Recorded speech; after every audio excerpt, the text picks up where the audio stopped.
Hey, it's Dr. Hervey here. Good evening. By the way, I didn't tell you, I'm both doubly trained in family medicine and OBGYN. Never did my boards for family medicine. Worked on some ERs for a little bit, but I knew I didn't want to practice that. And I went on to complete my boards in OBGYN, but did complete the complete residency in family medicine. And in family medicine, they have a course called the ALSO course. And it's like Advanced Life Support for Obstetrics or something of that nature is the acronym for it. And so every year we'd have to renew our certification in ALSO. Anyhow, with that stated, I want to talk to you about something that I didn't learn in OB residency, but I did learn in my family medicine residency. One of the things that they talked about in that course was the 3 P's required for a vaginal delivery. The 3 P's are power, pelvis, the passenger, right? And so many times I'm counseling a patient and she's in labor and going through the throes of attempting to have that vaginal delivery. I do a lot of VBACs, and unfortunately sometimes it's not successful. And when it's not successful, I attempt to educate the patients on the 3 P's, right? Power. First off, the uterus has to be contract strong enough to get to complete. Then the mom has to have the power to be able to push a baby out. I can't tell you how many times you're in there, you're pushing and pushing and pushing for hours upon hours and just not moving the baby. Then mom will laugh, or she'll cough, or she'll, throw up, and baby will almost projectile come out of the vagina. That's because the power of that push was so inadequate. And that does happen. Vacuums, forceps are often indicated in these types of situations. How does one improve that power? My midwives oftentimes try to attempt to train a mom on how to push, reminding them to pay attention when they're having bowel movements, those sort of different things throughout their labor, their pregnancy course, so that in labor they can initiate or fire those same muscles. Kind of muscle memory kind of thought process. I just personally feel someone who is active throughout their pregnancy is going to be have more power. Someone who's a couch potato and doesn't do very much. Someone who's and you know that person when you see them, who's never participated in any type of sports or any type of endurance activities. This is a marathon to push a baby out. So power is critically important. The next P is pelvis. Pelvis is the pelvis size adequate to allow a baby to come down? In the old days, I remember learning a little bit about pelvimetry, and sometimes in some of the books, even the Zhang book, which is a great tool that many of the residents now use across the country. Dr. Zhang is a professor at Maricopa County where I trained. He put together a small Bible, if you will, for obstetrics. And pelvimetry is still documented in there, where we look at the conjugate angles and the ischial spines and all these different landmarks on the pelvis to say, is the pelvis adequate? Well, we know that there's several different types of pelvises. Some pelvises are good for having babies. Some pelvises are not so good for having babies.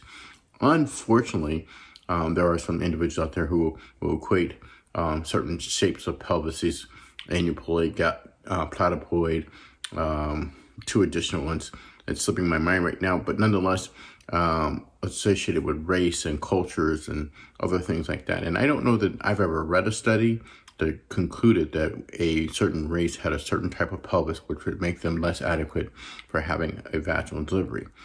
I would say, still, nonetheless, we know when we check a cervix or we check a pelvis, we can see a sharp pubic symphysis angle or real prominent ischial spines or just a narrow pelvis in general. These things are just critical things to keep in mind. But I do want to caution making a critical judgment about a pelvis. I had a patient who came to me many years ago, when I first started practicing, and she had a prior C-section, and she wanted a vaginal delivery, and she had in her chart, because she had seen my former partner, cephalopelvic disproportion. Okay, and that means that the head was too big to come out because the pelvis was too narrow or too small. Typically really described as a pelvis being the problem, cephalopelvic disproportion. And nonetheless, typically if you have that diagnosis, then a VBAC, a vaginal delivery, should not be successful after having had a C-section. We would think that in very similar situations, same father, same mother, the baby's not going to come out. Anyway, I counseled her, talked about the labor curve and all the different things and expectations, and she came in, she labored, and 2 steps back. Our first baby was 7 pounds, 14 ounces, and she delivered via C-section because of CPD. The second time she came in, she labored with us, not my partner at that time, and she labored for all of 4 hours. Went to complete. Pushed for less than 15 minutes and pushed out a 9-pound, 4-ounce baby. So it's not cephalopelvic disproportion there. That pelvis was adequate. That head of the baby was fine. The baby was bigger than the first baby. So I caution that diagnosis because it really is I want to say a death sentence for a lot of moms who would like to have a VBAC in the future, because when it's diagnosed and written on a piece of paper, it gives credence and power to whomever to choose that a vaginal delivery is not warranted or should not be offered to that patient. Last P is the passenger. And I think this is truly what happened with the story I just gave you, the passenger. The passenger really does play a key role in getting and having a vaginal delivery. Number one, if the passenger is 10 or to 15 pounds, that passenger is going to have a hard time passing through a normal size pelvis. Point blank, no question. That goes back to the cephalopelvic disproportion to some degree, but nonetheless, a large baby has a difficult time going through pelvis. We can make that assumption and move from there. The other aspects of the passenger are passenger's position. Passenger sometimes comes down and is asynclitic, meaning not hitting the opening quite correctly, or the passenger's OP. Again, a different type of rotation where baby's laying on its back, looking up, where baby's supposed to be looking down into the mom's sacrum, and then as baby comes up, baby lifts its head and looks out into the world, ready to face the next challenge, correct? Passenger, again, plays a very huge role in coming out. The passenger could also be tied up in the nuke cord and not allowed to descend. The passenger could